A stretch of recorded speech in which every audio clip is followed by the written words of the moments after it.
عن ابن شهاب قال اخبرني عروة ان عائشة اخبرته ان رسول اللہ صلی اللہ علیہ وسلم خرج لیلۃ من جوف اللیل. یہ حدیث صلاۃ التراویح کی اصل ہے. اس سے پہلے بھی اس کا کچھ حصہ گزرا ہے، یہاں پوری حدیث پڑھ لیجئے. حضرت عائشہ صدیقہ کا بیان ہے رضی اللہ تعالی عنہ کہ رسول اللہ صلی اللہ علیہ وسلم ایک رات من جوف اللیل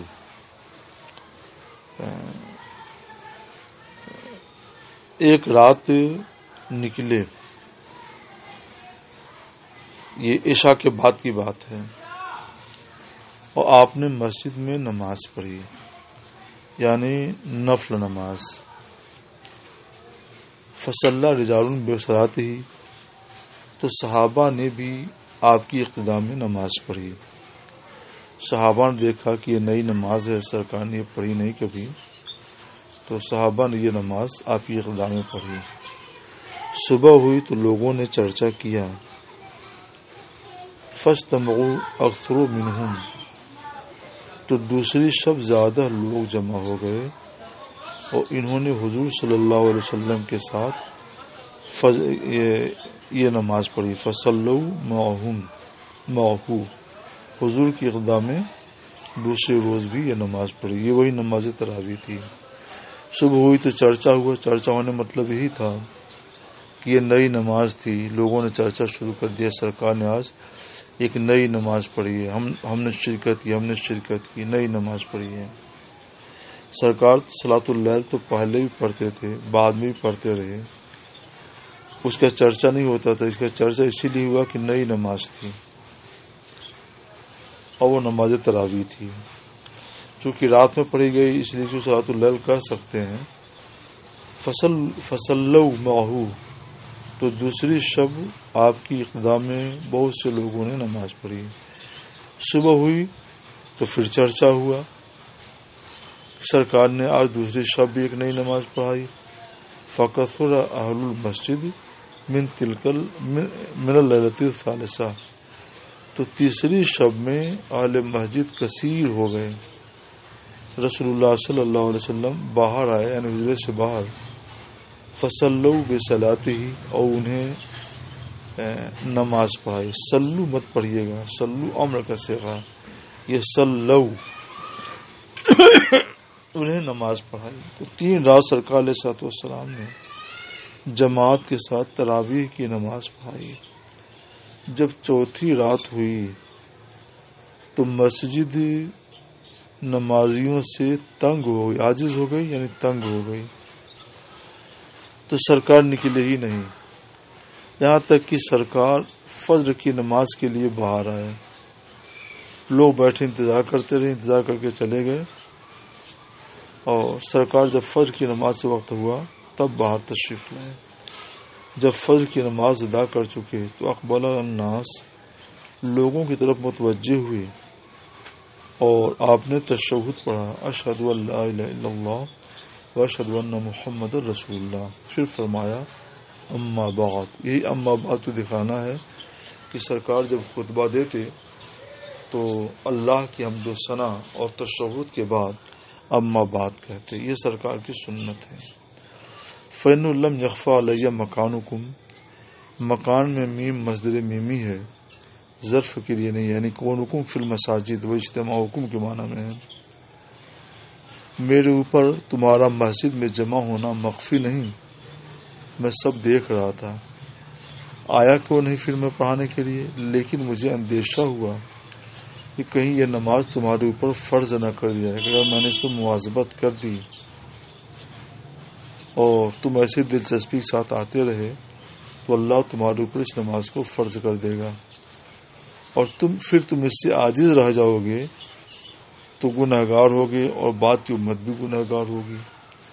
تو میں نے تمہارے اوپر شفقت کی وجہ سے اور رحمت کی وجہ سے آنا بند کر دیا تاکہ یہ نماز صرف سنت رہے، فرض نہ ہونے پائے. اس علت پر نظر ڈالی حضرت عمر فاروق اعظم رضی اللہ تعالی عنہ نے کہ سرکار کا پابندی سے نماز پڑھنا تو سبب فرض تھا، سبب افتراض تھا، لیکن ہم اور بعد کی امت مسلمہ قیامت تک بھی پڑھے تو یہ سبب فرض نہیں بن سکتا، اور جماعت سے صلاۃ التراویح سرکار کی سنت ہے، اس لیے انہوں نے دوبارہ پھر جماعت قائم کرا دی۔ تو یہ اسی وجہ سے کہ سرکار نے علت کیا بتائی تھی کہ کہیں تمہارے اوپر فرض نہ ہو جائے، تو سرکار کے ساتھ یہ علت خاص تھی، باقی کے لیے علت نہیں ہے۔ ابو حمید ساعدی کا بیان ہے کہ رسول اللہ صلی اللہ تعالی علیہ وسلم قام عشیۃً بعد الصلاۃ، ایک شام نماز کے بعد کھڑے ہوئے تو آپ نے تشہد پڑھا، اللہ کی حمد و ثنا کی، پھر فرمایا اما بعد، یہی اما بعد بتانا ہے۔ مسور بن مخرمہ کہتے ہیں کہ رسول اللہ صلی اللہ تعالی علیہ وسلم کھڑے ہوئے تو میں نے حضور سے سنا کہ آپ نے تشہد پڑھا، پھر فرمانے لگے اما بعد۔ ابن عباس کہتے ہیں کہ نبی کریم صلی اللہ علیہ وسلم منبر پر چڑھے، وکان آخر مجلس جلسہ، یہ کیا ہے، متعطفاً ملحفتاً علی من کے بہے قد اصبع راسہ باصابۃ دسمۃ۔ اچھا، اس میں کچھ الفاظ ذرا مشکل آ رہے ہیں تو پہلے لفظی تشریح سن لیجیے۔ تعطف کے معنی آتے ہیں چادر موڑ کے اوڑھنا، چادر موڑ کر اوڑھنے کے لیے تعطف۔ ملحفہ کہتے ہیں بڑی چادر کو۔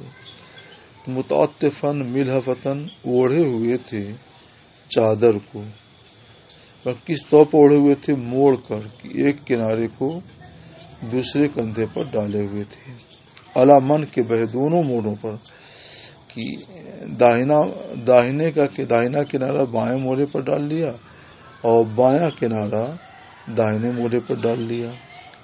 وقد اصبع راسہ باصابۃ دسمہ، اصبع کے معنی پٹی باندھنے کے، اصابہ کے بھی معنی پٹی کے، مگر یہاں مراد ہے امامہ۔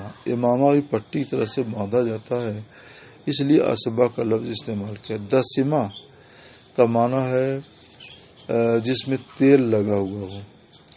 سرکار سر میں تیل لگاتے تھے اور اس کے اوپر امامہ باندھ لیتے تھے تو تیل امامہ میں بھی لگ جاتا تھا۔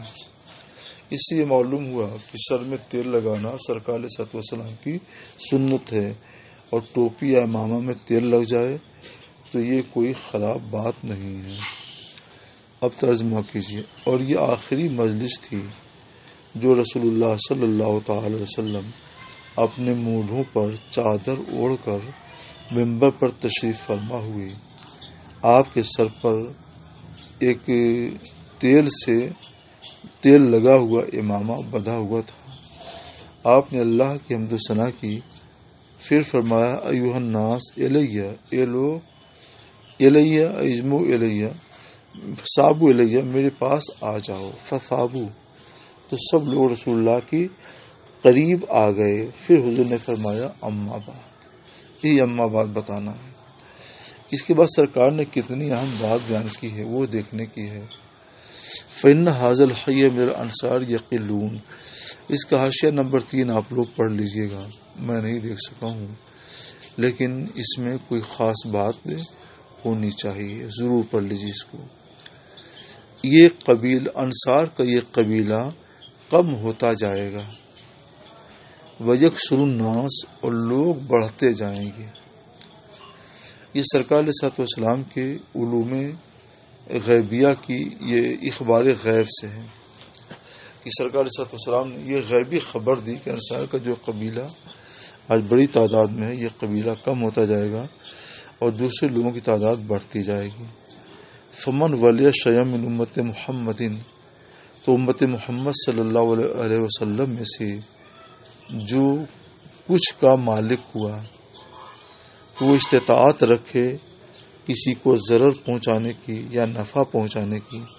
مراد یہ ہے کہ امت محمد صلی اللہ علیہ وسلم میں سے جو حکمراں ہوا اور اس کے اختیار میں یہ بات ہے وہ کسی کو نفع پہنچا سکے یا ضرر پہنچا سکے، تو اسے کیا کرنا چاہیے؟ فل یقبل من محسنہم، تو انصار کے نیکوکاروں کی نیکی قبول کرے، یعنی انہیں اچھا مرتبہ دے، ان کی عزت کرے۔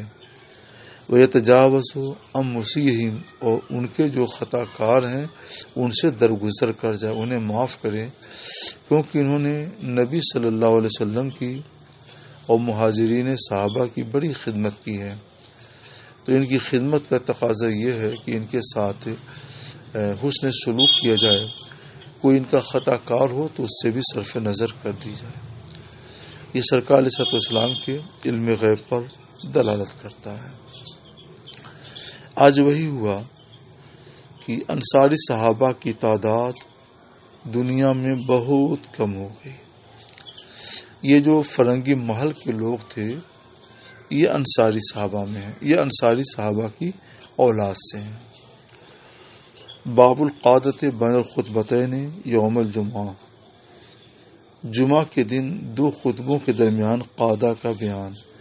وہی آپ نے ابھی پڑھا کہ سرکار علیہ الصلوۃ والسلام دو خطبہ دیتے تھے، دونوں کے درمیان، یہ پڑھ ہی لیجیے، کان نبی صلی اللہ علیہ وسلم یخطب خطبتین، سرکار دو خطبے دیتے تھے، دونوں درمیان بیٹھتے تھے۔ باب الاستماع للخطبہ، خطبہ کو غور سے سننے کا بیان۔ تو یہاں وہی حدیث دے رہے ہیں کہ جو پہلے آیا تو اس کے لیے بدنہ یعنی اونٹ کے صدقے کا ثواب ملتا ہے، اس طور پہ آخر تک۔ اور جب امام اذا خرج الامام، جب امام محراب کی ممبر پر بیٹھنے کے لیے نکلتا ہے تو طووا صحفہم، تو فرشتے اپنے صحیفے لپیٹ دیتے ہیں، ویستمعون الذکر، اور ذکر الہی سنتے ہیں۔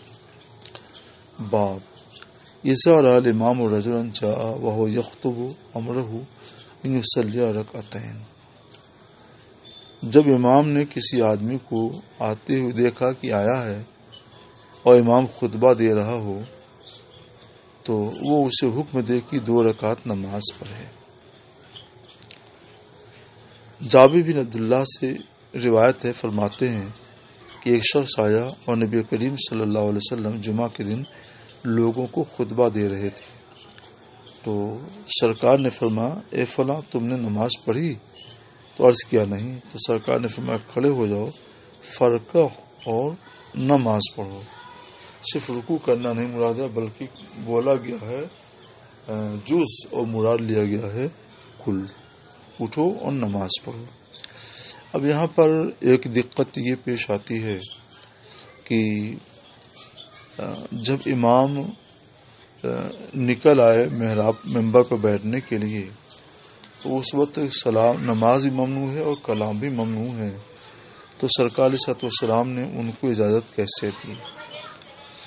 تو اگر اس حدیث کو اس کے حال پہ باقی رکھا جائے تو یہ کہا جا سکتا ہے کہ سرکار علیہ الصلوۃ والسلام نے اس وقت خطبہ روک دیا اور ان کو 2 رکعت سنت پڑھنے کی ہدایت کی، یہ بتانے کے لیے کہ سنت اہم ہے، آئندہ تم ایسا نہ کرنا، اور اس سنت کی اہمیت دوسرے صحابہ کی نگاہ میں بھی آ جائے۔ تو اصل میں صلاۃ اور کلام جو ممنوع ہے اس وجہ سے کہ اب وہ وقت خطبے کا ہے اور خطبہ ہوتا ہے، اور جب خطبہ روک دیا جائے اور خود خطیب اجازت دے تو گنجائش ہونی چاہیے۔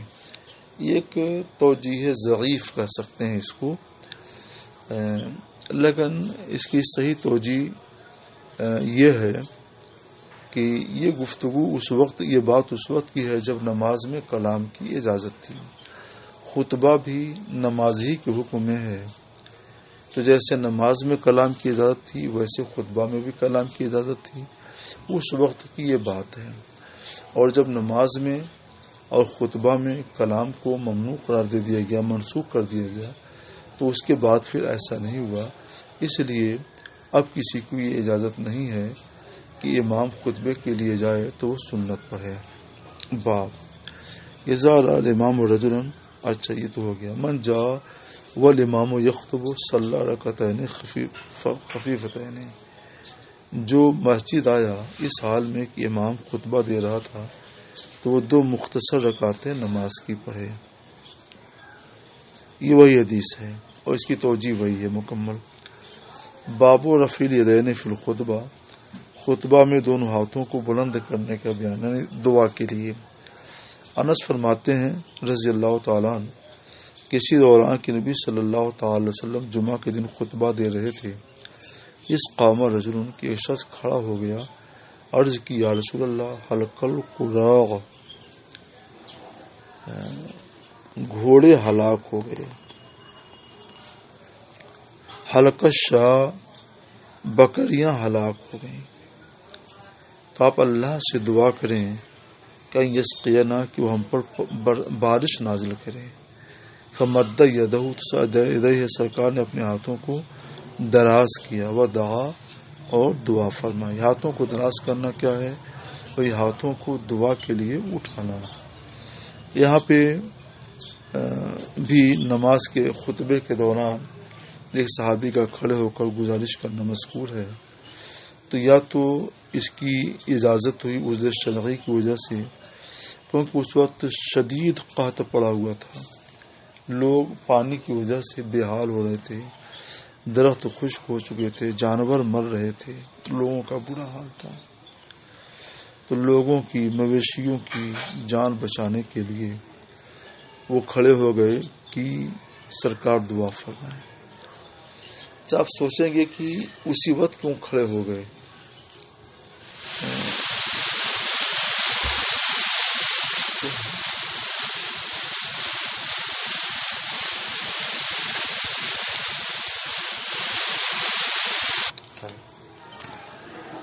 آپ سوچیں گے کہ دعا کرانی ہی تھی تو خطبے سے پہلے دعا کرا لیتے، خطبے کے بعد کافی وقت تھا دعا کرا لیتے. یہ بات سوچنا ایک حد تک صحیح ہے، مگر اس میں حکمت کیا ہے؟ آگے آپ یہ حدیث پڑھیں گے کہ جمعے کے دن ایک ساعت ایسی ہے کہ اس وقت جو دعا کی جائے تو اللہ تعالیٰ وہ دعا ضرور قبول فرماتا ہے. وہ وقت کیا ہے اس میں اختلاف ہے. اس پر تقریباً یہ اپنی جگہ پہ طے شدہ ہے کہ خطبے کا جو وقت ہے نا، تو یہ وقت وہ ساعت اجابت کا وقت ہے، یعنی اس وقت دعا ضرور مقبول ہوتی ہے. اس لیے وہ صحابی رسول دوران خطبہ کھڑے ہو گئے کہ اس وقت اگر سرکار نے دعا کر دی تو وہ دعا مقبول ہو جائے گی. تو ضرورت شرعی کے پیش نظر اور ساعت اجابت کا لحاظ کرتے ہوئے انہوں نے ایسا کیا تھا، اور سرکار نے خطبہ روک کر دعا کی اور فوراً موسلادھار بارش شروع ہو گئی. آگے والی حدیث میں اس کا بیان آ رہا ہے. انس بن مالک کہتے ہیں اصابت الناس سنت، کہ لوگ قحط سالے میں مبتلا ہو گئے نبی کریم صلی اللہ علیہ وسلم کے زمانے میں. اسی دوران کہ نبی کریم صلی اللہ علیہ وسلم خطبہ دے رہے تھے جمعہ کے دن، ایک اعرابی عرب دیہاتی کھڑے ہوئے، عرض کی یا رسول اللہ حلق المال، مال ہلاک ہو گیا، جعل عیال، اور بچے، چھوٹے چھوٹے بچے بھوکے ہیں، آپ ہمارے لیے اللہ سے دعا کیجیے. تو سرکار نے اپنے دونوں ہاتھوں کو اٹھایا. صحابی رسول انس بن مالک کہتے ہیں کہ سرکار نے واو حالیہ اس حال میں اپنے ہاتھوں کو اٹھایا کہ ہم آسمان میں کوئی بادل نہیں دیکھ رہے تھے، کوئی بادل کا ٹکڑا بھی نہیں دیکھ رہے تھے، یعنی آسمان بالکل صاف تھا. قسم اس ذات کی جس کے دست قدرت میں میری جان ہے، یعنی اللہ کی قسم، سرکار نے اپنے ہاتھ ابھی دعا سے رکھے بھی نہیں تھے کہ حتی فارس صحاب، یہاں تک کہ بادل امٹ پڑا، پہاڑوں کی طرح سے بادل امڑا. ثم لم ينزل منبرہ، پھر سرکار ابھی اپنے منبر سے اترے بھی نہیں تھے کہ میں نے دیکھا کہ بارش آپ کے داڑھی پر ٹپک رہی ہے، بارش کے قطرات آپ کی داڑھی پر ٹپک رہے ہیں. تو بارش کے قطرات ٹپکنے مطلب تیز بارش شروع ہو گئی تھی، تبھی تو چھت کو پار کر کے قطرات آ رہے تھے. فمطیرنا یومنا ذالک، اس دن بھر بارش ہوتی رہی. ومن الغد، اور آنے والے دن بھی، ومن بعد الغد، اور پرسوں بھی. والذی یلیہ، اور اس کے بعد چرسوں بھی، یہاں تک کہ دوسرا جمعہ آ گیا تو وہی اعرابی کھڑے ہوئے یا کوئی اور اعرابی کھڑے ہوئے. عرض کی یا رسول اللہ، عمارت ڈھا رہی ہے، مال ڈوب رہے ہیں، اللہ سے ہمارے لیے دعا کیجیے. سرکار نے دونوں ہاتھ اٹھائے اور عرض کی اللہم حوالینا ولا علینا، یعنی اللہم امطر علی حوالینا، اللہ اب ہمارے ارد گرد بارش نہ برسا اور ہمارے اوپر مدینہ منورہ میں بارش نہ برسا. یہ کہہ کر سرکار علیہ السلام اپنے ہاتھوں کو اپنے سر کے ارد گرد چاروں طرف گھمانے لگے، یعنی ہاتھ گھماتے ہوئے اللہم حوالینا ولا علینا پڑھنے لگے. حضرت انس فرماتے فما یشیر بیدہ، سرکار اپنے ہاتھ سے بادل کے جس سمت میں بھی اشارہ کرتے تو وہ وہاں سے بادل چھٹ جاتا، اور جب سرکار نے سر کے چاروں طرف ہاتھ گھما دیا تو پورے مدینے سے بادل چھٹ گیا. وسارت المدینۃ مثل الجوبہ، اور مدینہ منورہ ایک گول ہاؤس کی طرح سے ہو گیا کہ اگل بغل تو بارش ہو رہی ہے، بادل ہے، اور بیچ میں گول ہاؤس کی طرح سے آسمان خالی ہو گیا. وسال الوادی، اور نالا بہ چلا. وادی قنات، یہ ایک نالا تھا، بڑا نالا، وہ نالے وسال الوادی قنات شہرن، اور قنات نام کا نالا 1 مہینے تک بہتا رہا. ولم یجی احد من ناحیۃ، اور کسی بھی طرف سے کوئی شخص آتا تو حدث بالجود، تو وہ موسلادھار بارش کا ہی چرچا کرتا. اور جود کے معنی موسلادھار بارش، جود کے معنی سخاوت، یہ جود ہے. یہی کہتا کہ موسلادھار بارش ہو رہی ہے. اس سے یہ معلوم ہوا کہ سرکار علیہ السلام کی دعاؤں میں بے پناہ اثر ہے. سرکار نے ادھر دعا فرمائی اور ادھر مقبول ہو گئی، اور بارش موسلادھار بارش برسنے لگی. اس سے یہ بھی معلوم ہوا کہ ساعت اجابت کی جو دعا ہوتی ہے وہ بہت جلد مقبول ہوتی ہے. باب النصات یوم الجمعہ، جمعہ کے دن چپ رہنے کا بیان. جب کہ امام خطبہ دے رہا ہو، جب امام خطبہ دے رہا ہو تو چپ رہنا ضروری ہے. وَإِذَا قَالَ لِصَاحِبِهِ، اور جب کوئی اپنے ساتھی سے کہے انصت، چپ رہو، تو فقد لغا، تو اس نے بھی لغو کام کیا. یعنی اگر کوئی بول رہا ہو، کوئی کام مشغول ہو تو اس کو منع بھی نہیں کرنا، کیونکہ آپ بولیں گے کہیں گے تو آپ نے بھی تو وہی کام کیا. جیسے کوئی نماز پڑھنے والا بول رہا ہو تو آپ کہیں کہ چپ رہو، تو آپ کی بھی نماز گئی. تو اسی طور پر یہ ہے. باب الانسان. اچھا، سلمان فارسی کہتے ہیں کہ نبی کریم صلی اللہ تعالی وسلم سے روایت ہے کہ یون سے تو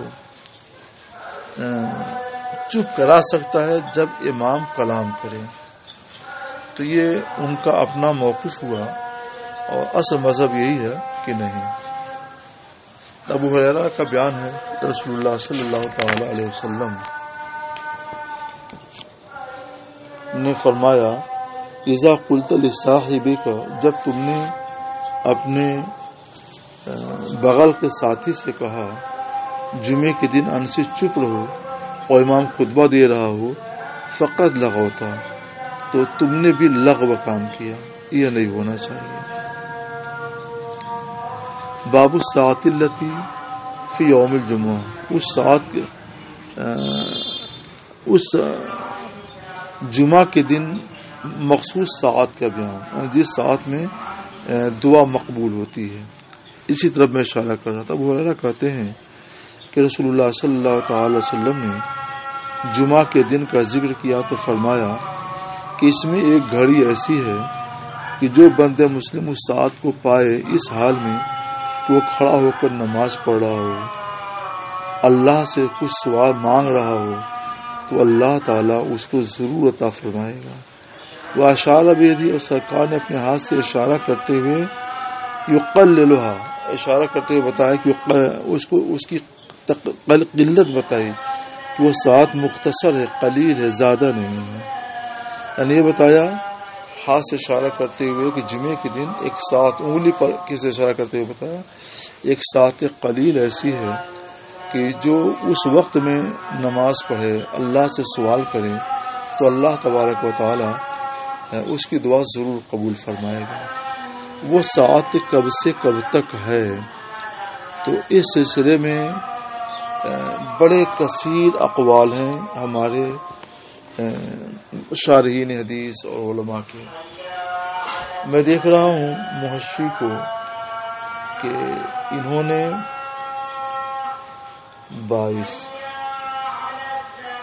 23 اقوال انہوں نے نقل کیے ہیں.